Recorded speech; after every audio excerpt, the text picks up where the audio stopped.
Hey everybody, welcome back to Sounds Like a Drum, Kate's independent media production. Today we're talking about manipulating the behavior of your tom while retaining the same overall pitch.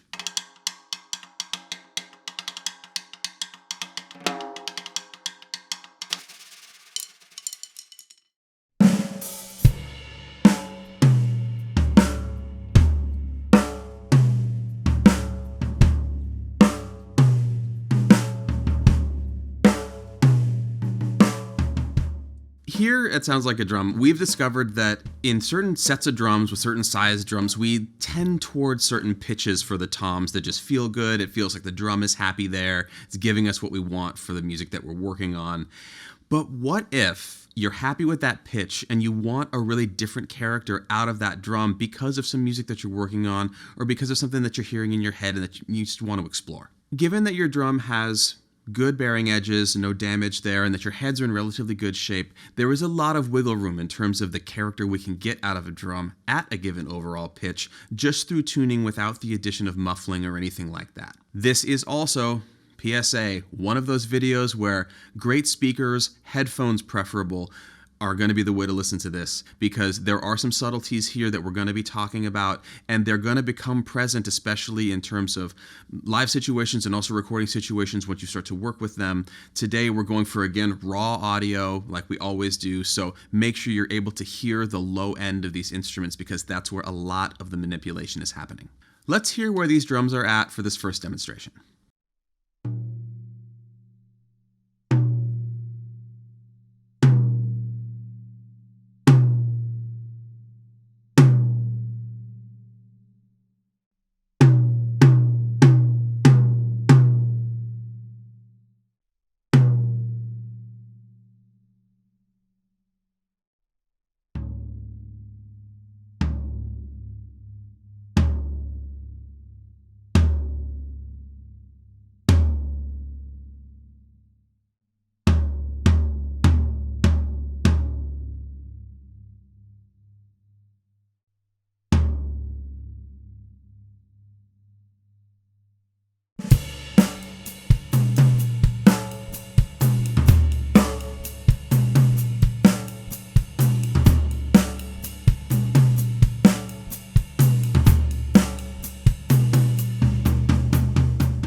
This is what I feel like is a middle-of-the-road kind of tuning. The resos are a little bit higher than the batters. We have nice immediate fundamental on the drums. They're speaking really well. They're plenty loud, nicely dynamic, plenty of sustain as well.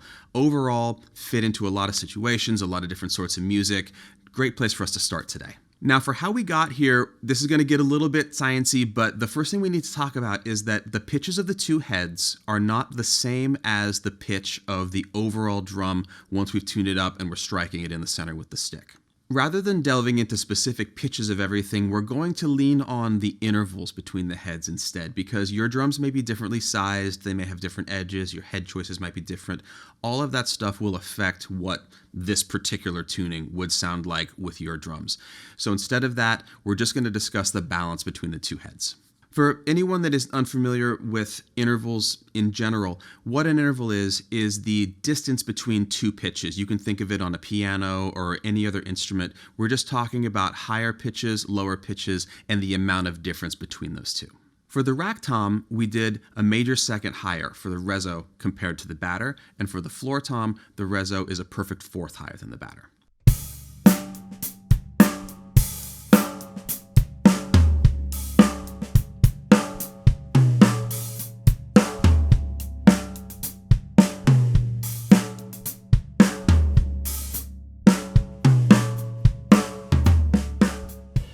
Speaking in generalities, when the heads are tuned to the same pitch, we have a very resonant sound that's a little bit slower to materialize, but gives us ultimately a very boomy sound with a medium amount of resonance.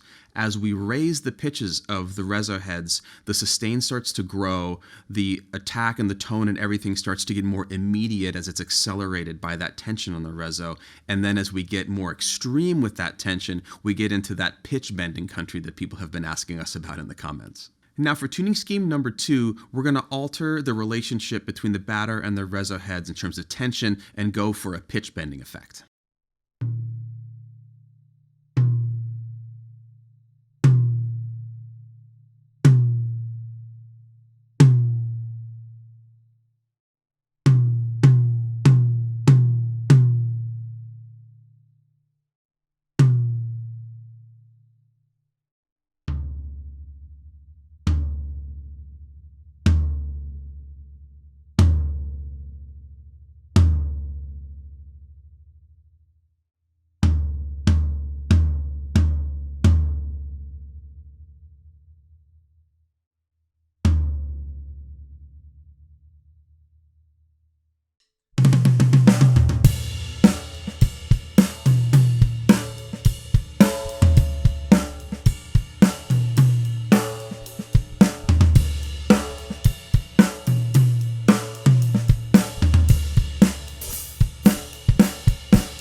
In order to get this kind of behavior out of the toms, we have to get a little bit extreme with these intervals. And additionally, we're going to have to make adjustments to both of the heads in order to retain the same overall pitch and not just make the pitch of everything go up, which is what will happen if we only raise one of the heads.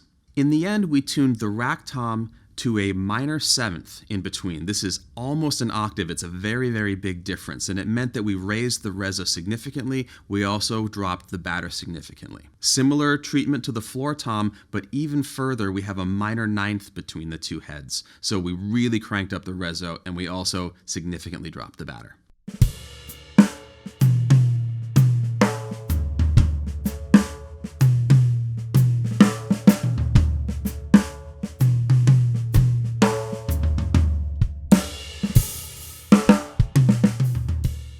This is a super fun sound to experiment with. It's a little more niche, it's not necessarily an everyday sound, and depending on how extreme you go with it, it can dive right into almost electronic sounding drum country, which I feel like influenced this a little bit too. It is important to remember that all of these sounds we're working with today are not genre specific. They're much more of a taste preference or what's working for the type of playing that you're doing at a given time. So don't get too hung up on where you may have heard it or what you think it's for, and instead just try it out, come with open ears, and see if you hear something new that you like. Now, let's move on to our third and final demonstration, the heads tuned to the same pitch for really beefy resonance.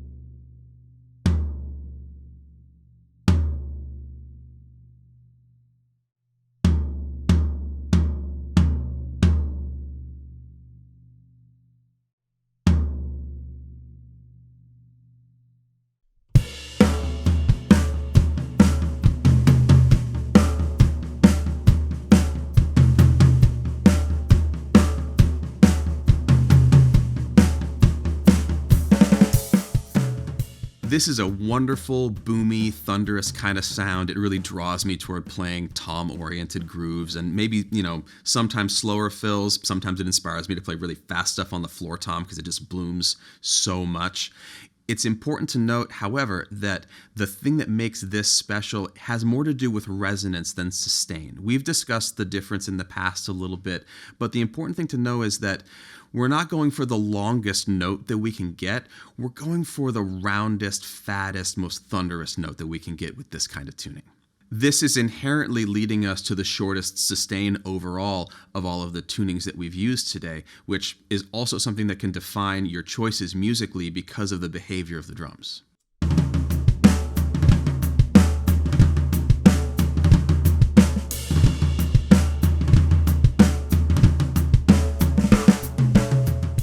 Now, for all of these, it is really important to note that the intervals that we used today, we came to because of the heads on these drums and the behavior of these specific drums as well.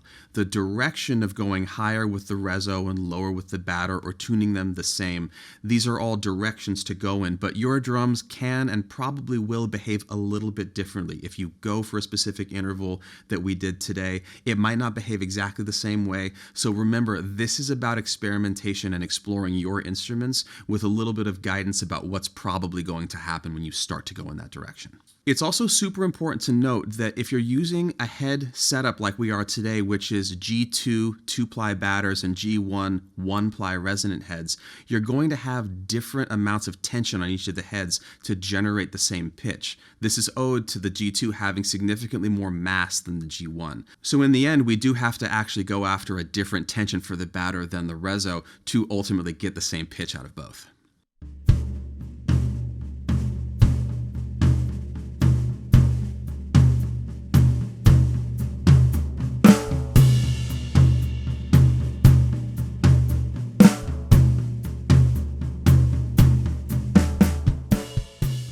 Additionally, the reason that we're really sticking to only talking about intervals today rather than tensions or any other measurements like that is because the interval is going to stay the same no matter where in the range of the drum we're tuning, which means that depending on the drums that you have, you'll be able to use this interval as a starting point, tune it in the range that you like, and see if the drum is giving you something you can use. Now, when you're listening to these examples, I'm sure that some of you out there are going to find it super obvious and easy to hear, and some people may struggle to hear the differences between these things. That's all okay. It's really, really okay, because these can be very, very subtle, but depending on the degree to which you're trying to take apart your sound, make it really specific, think about where you want it to go, these things are worth exploring even just a little bit. If you're starting to get sick of the sound of your drums, or you're getting sick of the way that you've had them for a while, little things like this have kept us inspired over the years and given us new directions that can be inspirational and just keep you excited about playing. There are a few other factors that your choice of tuning scheme in your toms affect on the drum set, and we've talked about many of them. Probably the biggest is sympathetic resonance. These schemes do not behave the same in terms of sympathetic resonance, so if you have some skill in manipulating the heads but maintaining the same pitch that you want to use for a given drum, you can take that and give yourself a little bit more wiggle room in terms of hearing crosstalk, or if it's really lighting up the snare wires and things like that. It's just more possibilities to make sure that you can get everything to behave the way you want. Whether you put this kind of information to use professionally or just practicing or anything like that, this is also phenomenal ear training exercise for just improving your ear with regards to tuning, with regards to pitch and intervals and everything involved in that. And in the end, it gives you more command over the sound of your kit, which at the end of the day can only be better for all of us.